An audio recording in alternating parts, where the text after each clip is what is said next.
Ben Shapiro is the smarmiest theist I've seen since Venom Fang X. The point that I'm making here is that you're right. Free will is at the center of the criminal justice system. Yeah. No, it isn't. The exact fucking opposite is true. The whole point of the criminal justice system is to deter criminal behavior. The idea that the threat of punishment can do this assumes that such a threat plays a role in determining the behavior of the population. It assumes that punishment has a causal influence. If we assumed that the decisions people make are not determined to any degree, then there would be no reason to think that the threat of punishment could deter crime. I believe that the argument in favor of free will has to rest on supernatural premises. Because otherwise, what you're basically saying is that human beings are a combination of their genetics and their environment.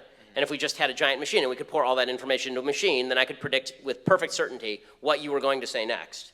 Right? As it is, my machine's great. I can mostly predict what you're going to say next. But if I had all that information, then I could perfectly predict that, and then you wouldn't have any personal responsibility. Bullshit. There are situations in which the inability to avoid an action relieves a person of responsibility, but there are other situations in which it does not. If someone robs a bank because their children were kidnapped, and the kidnappers refuse to release them until that person robbed a bank for them, the inability to overcome the desire to save one's children would relieve that person of criminal responsibility for robbing the bank. If doctors demonstrated that a person had a brain tumor known to cause bank robbing behavior, then that person may also be relieved of criminal responsibility. However, if a person robbed a bank because they were convinced that they had a perfect plan that guaranteed that they would get away with it, and that produced an overwhelming, irresistible desire to rob that bank, that would not relieve them of criminal responsibility. I would only choose to administer punishment to someone if that is the most effective means of preventing similar behavior in the future. If you punish the guy whose kids were kidnapped, is that going to prevent him from robbing a bank again if his kids get kidnapped again? Probably not. It would be far more effective to punish the kidnappers. If you punish the guy with the tumor, is that going to prevent him from robbing a bank again? Probably not. It would be far more effective to treat the tumor. However, if you punish the guy who couldn't help but rob the bank because he thought he had a flawless plan to get away with it, I think it's pretty reasonable to infer that he will be less likely to make that mistake again in the future. We should also take into account how likely it is that making an example of someone would deter other similarly situated would-be bank robbers in the future. So I'd view this actor and I'd say, well,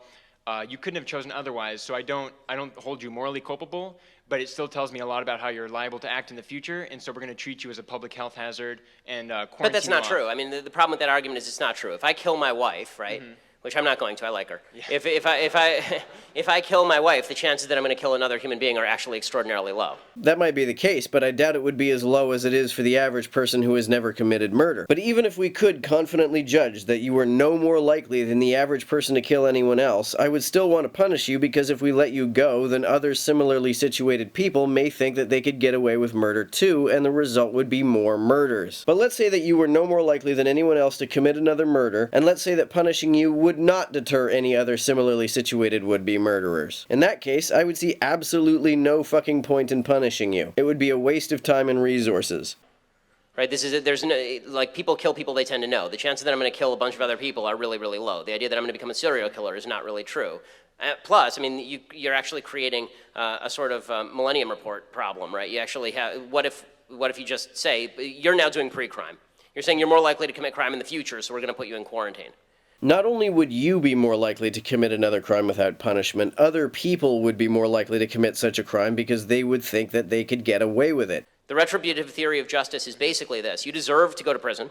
And not only do you deserve to go to prison, if we didn't put you in prison, then what you'd end up with is people coming after you to commit revenge on you, and then you'd have a cycle of violence that would actually lead to terrible things. The retributive theory of justice only encompasses the first part of what Ben said. It's the idea that you should be punished because you deserve to be, with no concern for whether it actually does anybody any good outside of satisfying a sadistic urge to inflict suffering upon criminals. The second bit about putting people in prison to prevent others from taking revenge on them and creating a cycle of violence is not based on the principle of retribution, but is rather a prophylactic against vigilantism based on the same principle of preventing future crimes, what Ben calls pre-crime, that Ben seems to think is bad. The idea that people ought to be punished not because it reduces crime, but rather because it is deserved, serves no purpose other than indulging sadism. Let's do a thought experiment. Let's imagine that sometime in the future, psychologists discover some quirk of the human mind such that you could guarantee with 100% 100% confidence that a person would never commit a crime in the future if you sing Soft Kitty to them while giving them a counterclockwise nipple massage. Let's say that this is a guaranteed cure and vaccine to any and all criminality. The way I see things, we could just give everyone, including all prison inmates, this nipple massage and shut the prisons down. We wouldn't need them anymore. However, under the retributive theory of justice, we should continue to waste billions of dollars a year until the last of the current prison inmates complete their sentences because they deserve it, despite the fact that neither they nor anyone else will ever commit a crime again. Call me crazy, but I think that's silly.